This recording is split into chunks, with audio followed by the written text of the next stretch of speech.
ओम शांति। आज 25 अप्रैल 2026 के साकार मधुर महावाक्य हैं। आज की मधुर मुरली में बाबा ने बहुत सुंदर बात रियलाइज़ कराई। वो है निश्चय का बल।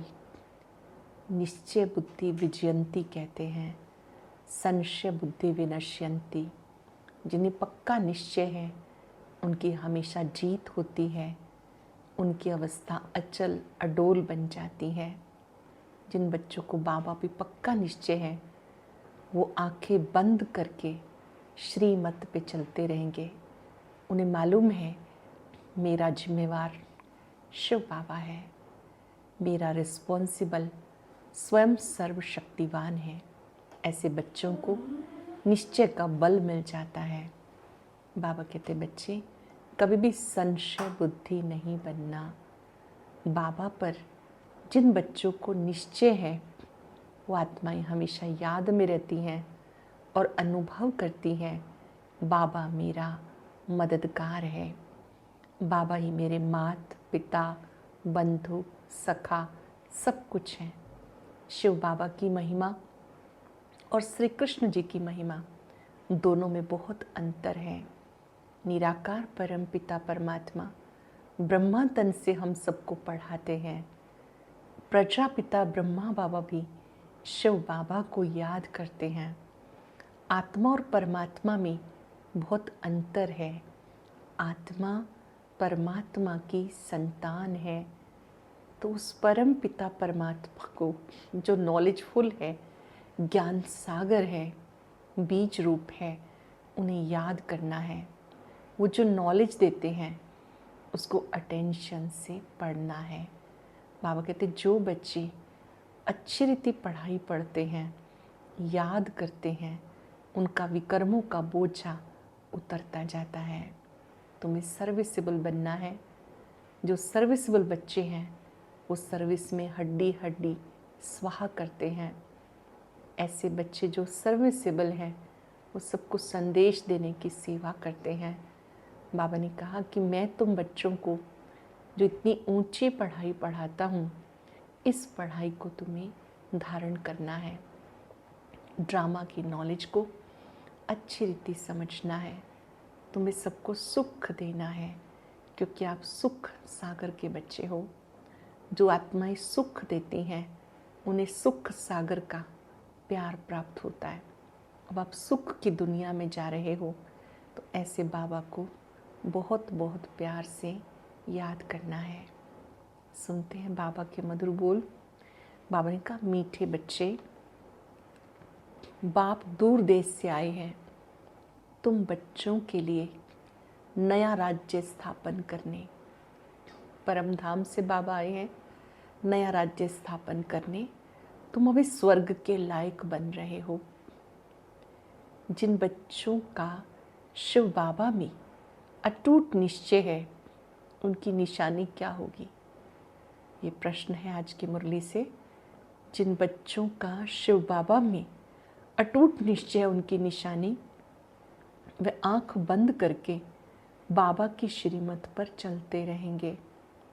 जो आज्ञा मिले कभी ख्याल में भी नहीं आएगा कि इसमें कुछ नुकसान ना हो जाए, क्योंकि ऐसे निश्चय बुद्धि बच्चों का रिस्पॉन्सिबल स्वयं बाप है। निराकार परम पिता परमात्मा है। उन्हें निश्चय का बल मिल जाता है, अवस्था अचल अडोल बन जाती है। गीत है तुम ही हो माता तुम ही पिता हो। ओम शांति। ये महिमा किसके सुने? जिसको सिवाय तुम बच्चों के दुनिया में कोई नहीं जानते। ये है ऊंच ऊंच बाप की महिमा। बाकी जिसकी भी महिमा करते हैं उनके बारे में जानते नहीं। ऊंच से ऊंच एक बाप है, लेकिन बाप की पहचान कौन दे? वो खुद आकर आत्मा को अपनी पहचान देते हैं।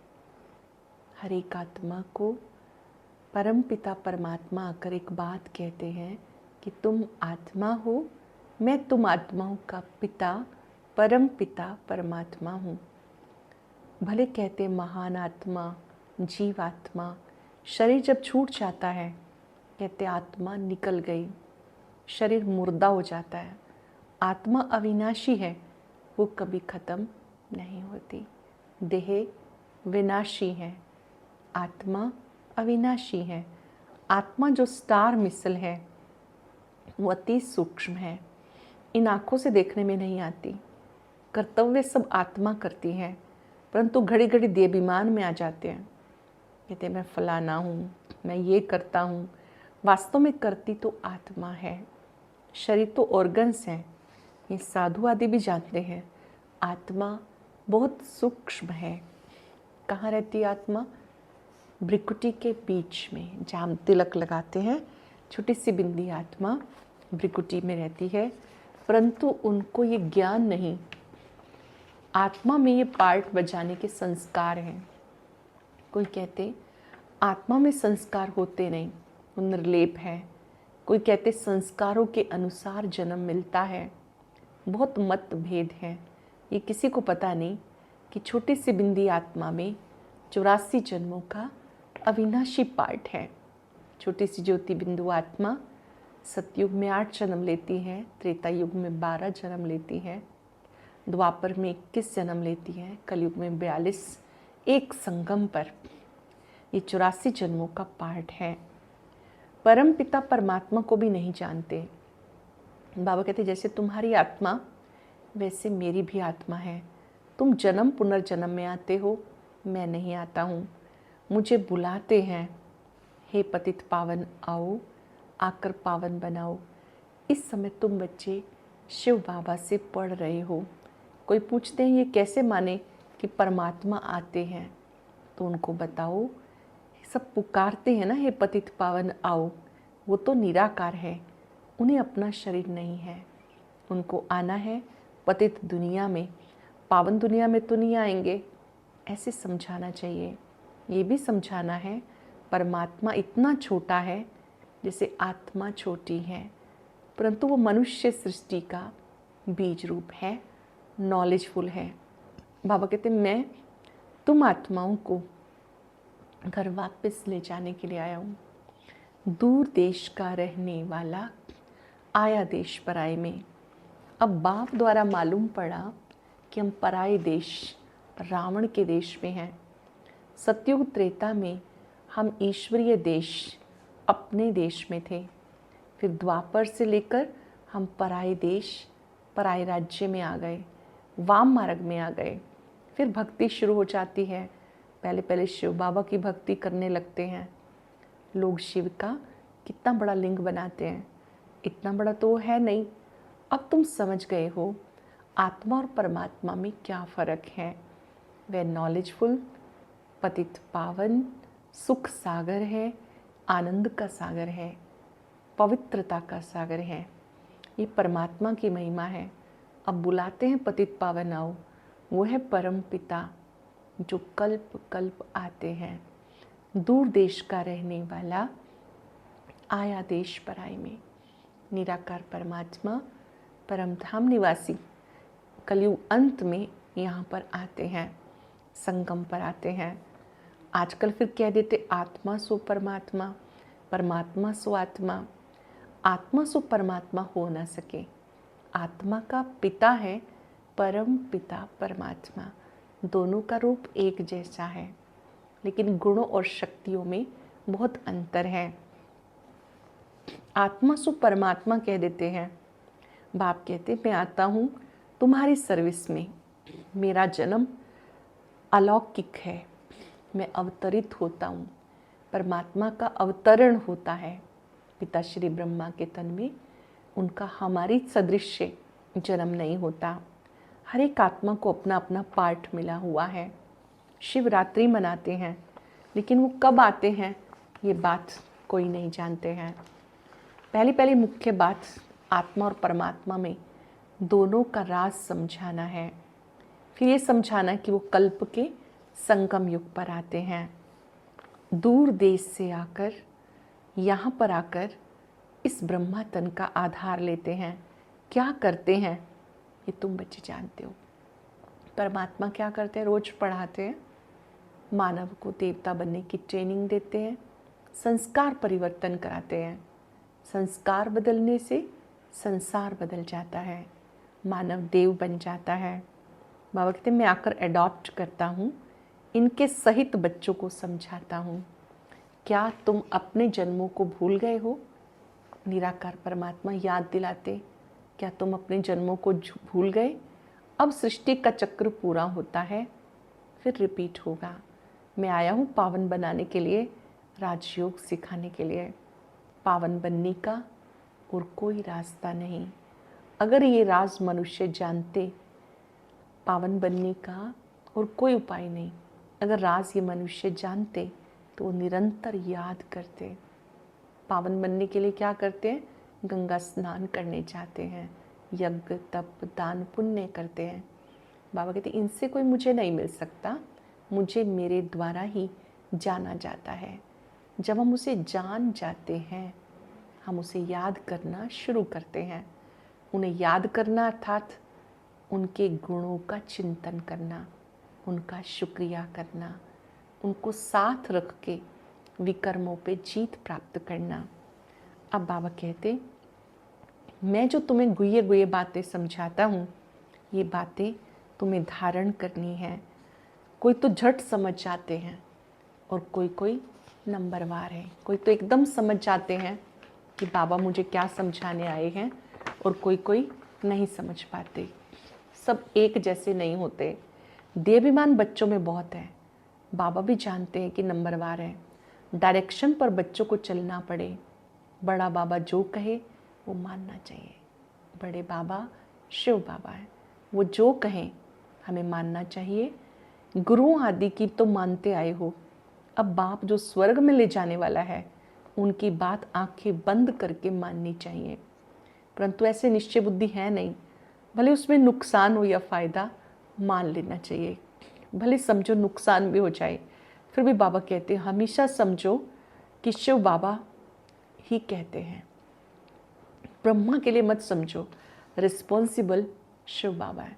जो निमित्त अगर कोई वो राय देते हैं, उनका जिम्मेवार शिव बाबा है। ब्रह्मा बाबा ने कुछ कहा, उसका भी जिम्मेवार शिव बाबा है। उनका ये रथ है, सब ठीक कर देंगे। कहेंगे मैं बैठा हूँ। हमेशा समझो शिव बाबा कहते हैं ये कुछ नहीं जानते, ऐसे ही समझो। एक तरफ तो निश्चय रखना चाहिए। शिव बाबा कहते मेरा मानते रहो, तुम्हारा कल्याण है। ये ब्रह्मा भी अगर कुछ कहते हैं, उनका भी मैं रिस्पॉन्सिबल हूँ।